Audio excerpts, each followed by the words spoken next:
Hello, and welcome to Why Wars Happened, a weekly history podcast where we talk about what led to war in history.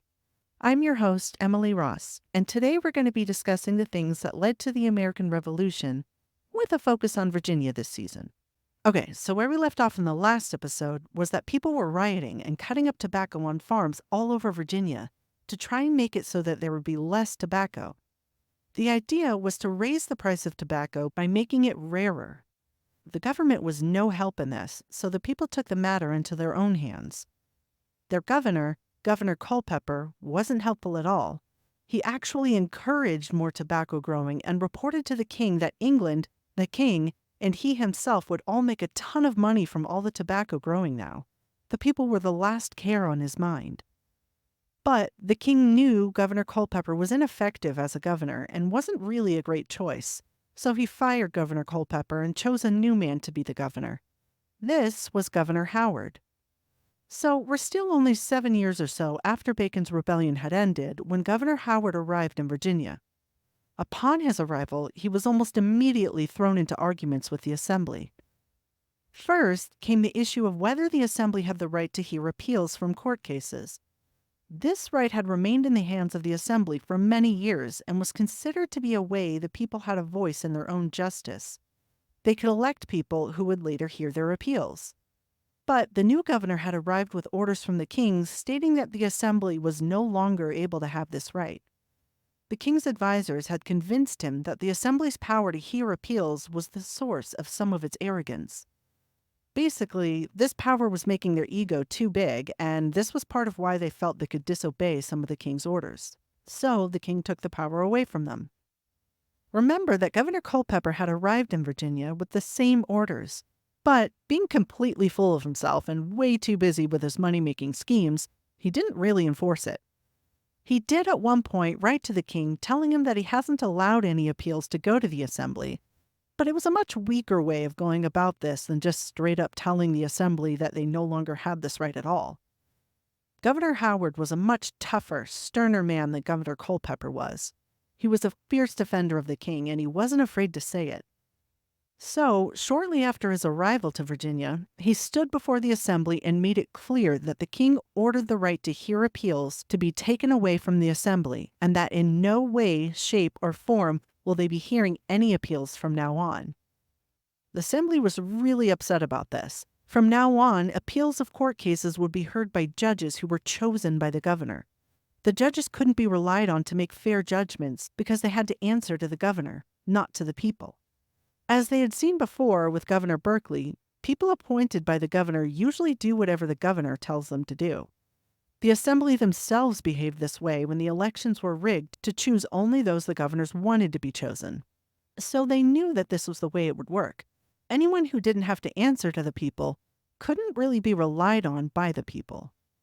The Assembly requested that the governor join them in sending a letter to the king asking him to change his mind. Governor Howard told them that the king was quite happy with his orders the way they were, so no thanks, I won't be joining you in your letter to him. The Assembly went ahead with the letter anyways. In it, they didn't just ask for the right to hear appeals. They went a step further and also declared that the king had no right to change their laws at all. In the past, the king had in fact canceled some of the Assembly's laws and made some of his own laws. But now the Assembly was stating that he didn't have the ability to do this. So they kindly, in the most respectful way possible, reject his order to take away the right to hear appeals. Now here's where the real issue begins. It was bad enough that the governor was going along with the king and refusing to side with them. But now, Governor Howard, in his feelings that the letter would upset the king, withheld the letter and wouldn't allow it to even leave Virginia. The Assembly was outraged at the governor's own arrogance. So they wrote the letter again, in secret, and in secret they sent the letter with 2 Assembly members who traveled to England with it. When the letter got there, the king's advisors weren't impressed. The king wrote to Governor Howard telling him that he had heard about this secret letter given to his advisors by unknown people. He had heard that Governor Howard had withheld the official letter and basically told the governor that he had done the right thing by refusing to send the letter. In addition to that, the king also ordered Governor Howard to punish the men who had delivered the letter. After that, the two assembly members who had sailed to England with the letter in secret were kicked out of the assembly and all other employment that they held. Roughly 2 years later, King Charles II died, and his brother, King James II, now sat on the throne. James II was a good king, or a bad king, depending on who you ask. But in regards to Virginia, he was more good than he was bad. And this was a great stroke of luck for the assembly, because the year that James II became king, another issue arose in the assembly.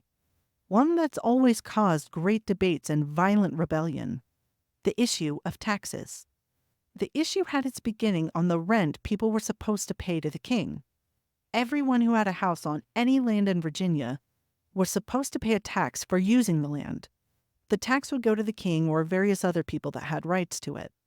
For almost the entirety of Virginia's existence, the collection of this rent had been too difficult and unpopular to go through with. So generations of people were used to not paying this tax at all. Now the king was insisting that it be paid. The assembly argued that people simply didn't have the money to pay this rent, especially with the rampant poverty caused by the king's laws forbidding trade with other countries.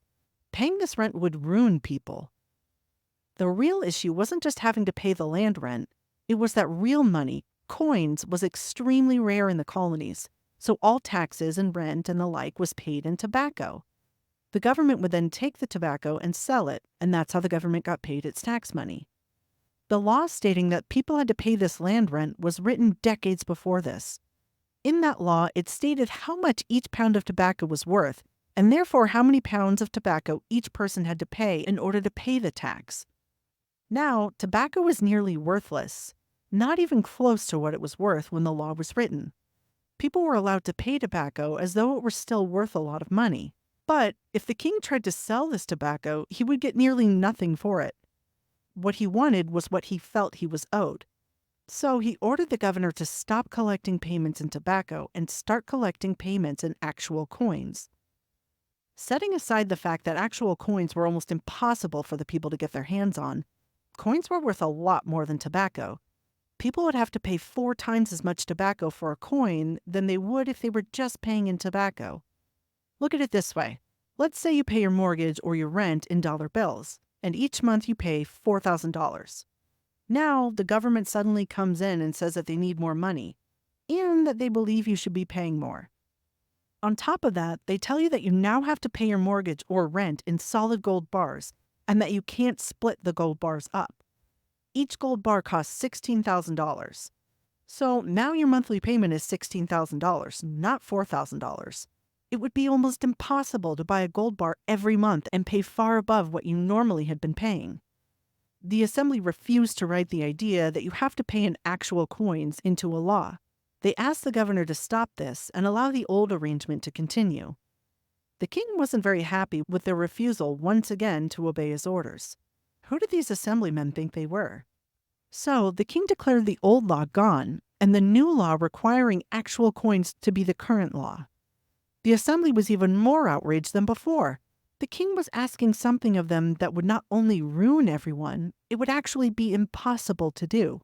Money just wasn't present in the colony. On top of that, the king was making and canceling laws as though he had power to overrule the assembly, and to this the assembly would not agree. They refused to obey any part of these orders. They were so disagreeable to it that Governor Howard was finally forced to make a compromise. In the compromise, they agreed that the rent and taxes would continue to be collected in tobacco, but at double the amount. This meant that after all of that, the people were in the same condition they were before, except now they had to pay double what they were paying. This was especially hard on the people as the level of poverty was still extreme and widespread.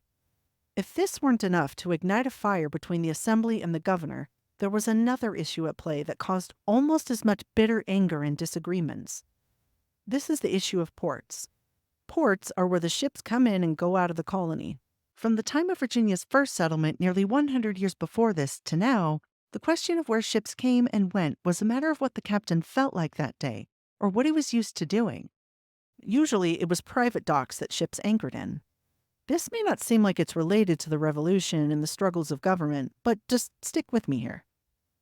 The issue started with the fact that the colony had rivers and areas that touched water everywhere. This meant that it was hard to enforce trade laws and hard to catch anyone smuggling anything illegal. It also meant that it was hard to properly collect taxes. If Captain John was pulling a ship into the private dock of Mr. Wilson, who would even know that Captain John had been there at all? To counter this chaos, the government wanted to make it so that all ships coming into and going out of the colony had to do so at official government docks. This wasn't a new issue. Over the course of the previous 100 years, attempts had been made to make this happen, but they had all failed. The private dock system was better for the colonist who received items from the ships at his doorstep, and better for the traders on the ships who could deliver their supplies directly to the people without having to deal with a middleman. However, the assembly considered it to be a wild, rambling way of life.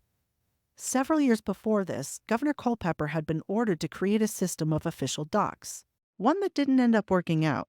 A couple of years after that, the assembly ordered a town in every county to create an official port for the coming and going of ships.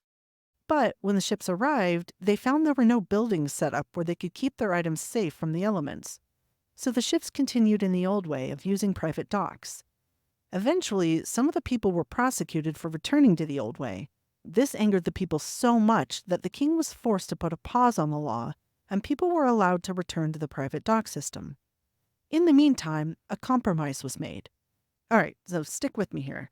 The elected side of the assembly wrote a law and sent it to the governor's council side of the assembly to sign. The council side agreed but made some changes and sent it back to the elected side. The elected side agreed to these changes and added some of their own changes and then sent it back to the council side to sign. The council once again agreed to this and also added a few changes. Then they sent it back to the elected side, and this is where it gets weird. When it came back to the elected side, this time something different happened. The record keeper, that very same one we discussed in previous episodes that was the hero of the people and had been in prison for 2 years, well, that record keeper decided to do a little something on his own. He went into the documents and removed a paper containing one of the changes the council side had placed there. So when the elected side read through it, they agreed to everything, not knowing that part of it had been removed. The council side had thought that the elected side agreed to this removed part, and everything was set up for a perfect explosion of misunderstanding. When it reached the governor's desk to sign into law, he read it through and noticed the part that was missing. His council had put it there, so he had been well aware of its existence, and now he saw that it was gone. So he refused to sign it. The assembly claimed that even though they didn't notice part of the law had been removed when it was agreed to, it had been agreed to by both parts of the assembly, and therefore it had the power of the law. All they needed was the governor to sign it. The governor did have the power to refuse to sign it, but he didn't have the power to declare that the law agreed to in the assembly should be changed in any way. Only the king and the assembly had this power. So Governor Howard claimed that he could do this because he was the voice of the king. The assembly strongly rejected this. They said that it basically gave the governor double powers, and they wouldn't accept this in any way. The assembly refused to back down, and Governor Howard likewise refused to budge. The assembly further protested this by refusing to set aside the normal money to pay for public things like police, judges, streets, bridges, and jails. The governor reacted in his own protest and wrote to the king asking him to dismiss the entire assembly. Governor Howard himself had the power to do this, but he told the king that it would be much more of a wound to the assembly if the king were the one to do it. So, shortly after the letter was received, the king sent an order dismissing the entire assembly. With what was probably great pleasure, Governor Howard had the order read aloud to the assembly. He told them that they were the first assembly to be dismissed this way, and he hoped they would be the last to deserve it. He also ordered copies of the king's dismissal of the assembly to be taken to the courts in every county so the people could know how displeased the king was with them. The assembly no longer had the ability to gather in any official way and had to go home. The governor then declared that he wouldn't call the assembly together as often in the future. Okay, now back to the assembly's record keeper. The king ordered that he be fired and that from now on the governor, not the assembly, would choose the record keeper. This made some sense, seeing as such a position where one could take out entire parts of laws without anyone noticing required a person that could be trusted. The problem with this was that it would be a person that the king and the governor would trust.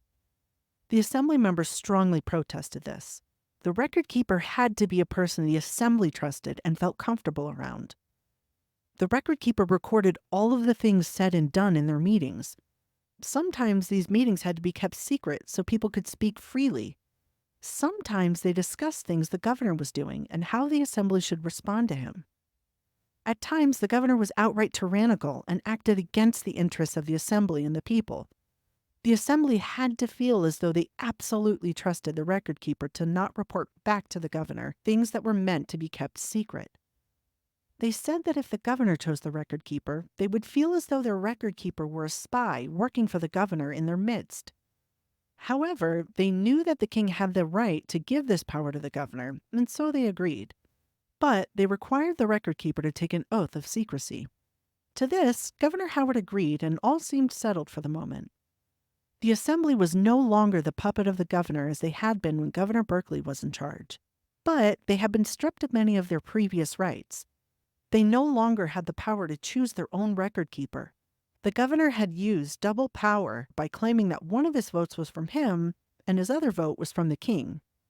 The assembly had been dismissed by the king when they protested this, and the assembly had also lost the right to hear the appeals from court cases. And things only got more intense with the governor from here.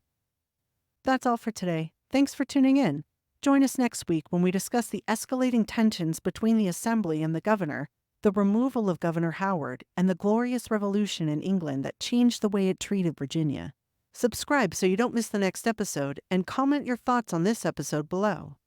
See you next time on Why Wars Happened.